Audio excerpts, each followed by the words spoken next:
Okay, so I'm going to demonstrate on a video here how to recreate buttons using the front page and an old program called Image Composer.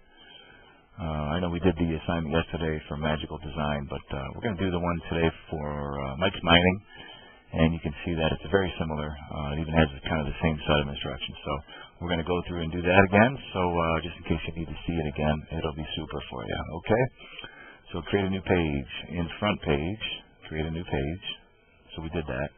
And again, my front page is a little different than yours just because I have a little bit of an updated version, but it says to key in the text. So I already had it keyed in, so I just copied it. So I cheated a little bit, but you guys can type those couple of sentences, no problem. Insert the minor dude from clip art. Okay, so what you need to do is insert picture, clip art, and if you look for, I don't know if minor will work.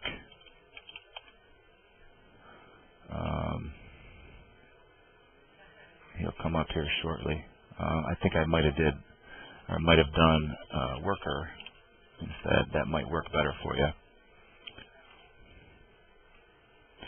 And again, yours should show up right away, but we'll find him shortly. So there he is finally. Found him in clip art. So the next thing we're going to do is we're going to check out the next step. So we got the text in there, we got the minor dude from clip art. We're going to format the background color so it's the same tan as his shirt. Okay. So go to front page, and again mine looks a little different. Format, background.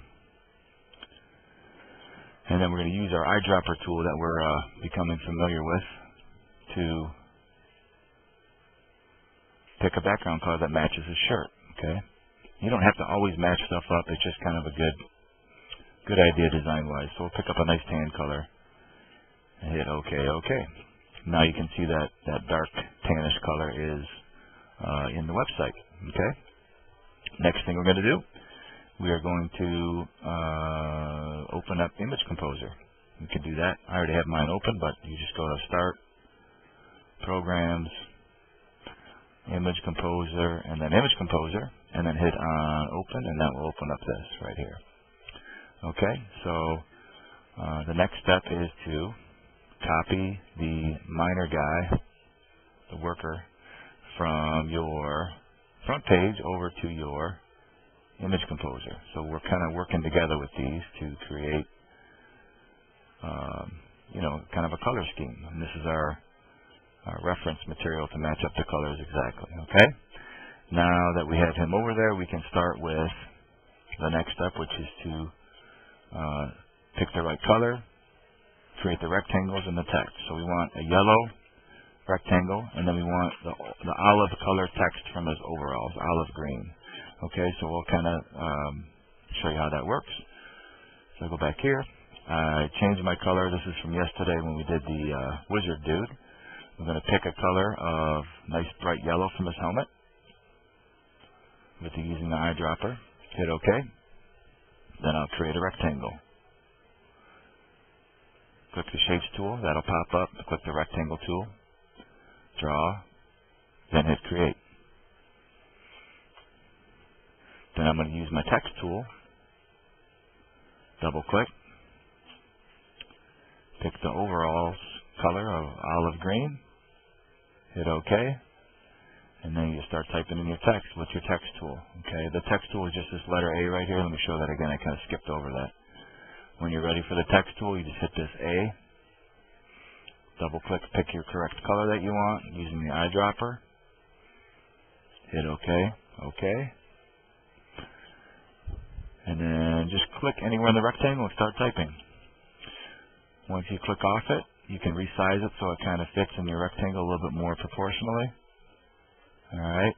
And then when you're ready to create another button, what you can do to save yourself some time is select both of those, which highlights both the text and the shape. Hit copy, which I just did Control C, or you can just go edit copy. And then paste that in there. And then if I just double click on the text, a lot of times it will let you just write what's desired. And you can rearrange that and get all your buttons made that way. Now that I have the buttons made, the last couple minutes of things you have to do here is to select each button. So we'll start with home. Pricing was just from yesterday. We don't need pricing anymore. Get that out of there. So I've made all the buttons. I'm going to select by surrounding both the button and the text. Then right click, copy. If you just click on the button, it'll only copy over the Andy, please call 5114. Andy, please call 5114. the button. So I'm going to get all my buttons in there. Select, copy, back in the front page, paste, repeat,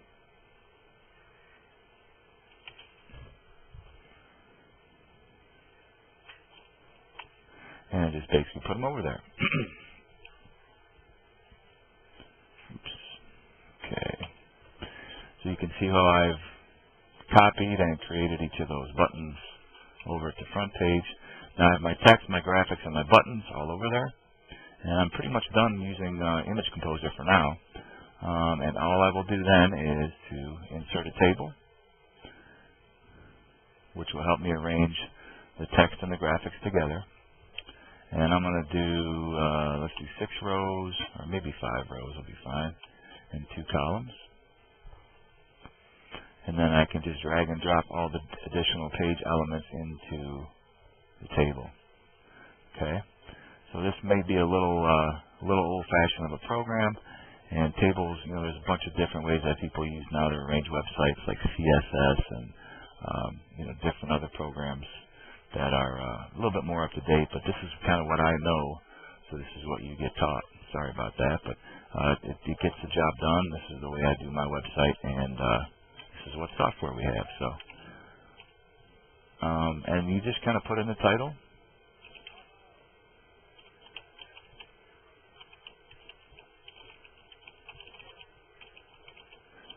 And then you can add some other elements to it, like making the text nice and big.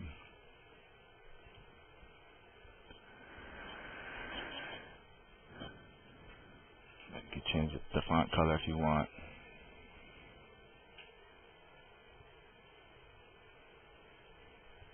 I guess black is black there, but okay. And then Mike's says, how about Mike's? You can center align that text.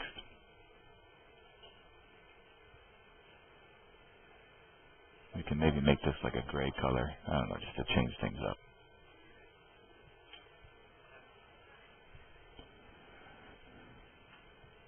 Okay.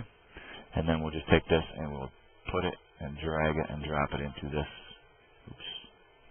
It's a little tricky. Drag it and drop it into this table. Now you'll notice it only goes in the middle here. If you want to put it to the top, go to your cell properties, and then format the vertical alignment to go to top, and that will put the text to the top. Last step here, you might want to center align this guy. If there's a white box around him, you might use this blue thing to set the transparent color. Okay, we'll just leave it as white. Okay? And that's about it. The only other thing that you might do to clean it up a little bit is take these borders away so it doesn't look like there's boxes around it. So table properties, border size 0, and then you save it up, and then you can preview it and see what it looks like. So anytime you save a web page, make sure you hit OK there. And then preview in browser and see how it looks. You could also use preview down here if you don't want to do that. But if you want to preview it in the browser, it'll give you a feeling of what it actually looks like in the Internet Explorer window, resizing it and everything like that. So you can see that looks pretty good. And that's kind of what we were after for this exercise. Okay? So good luck. Let me know if you have questions. I will be around to help.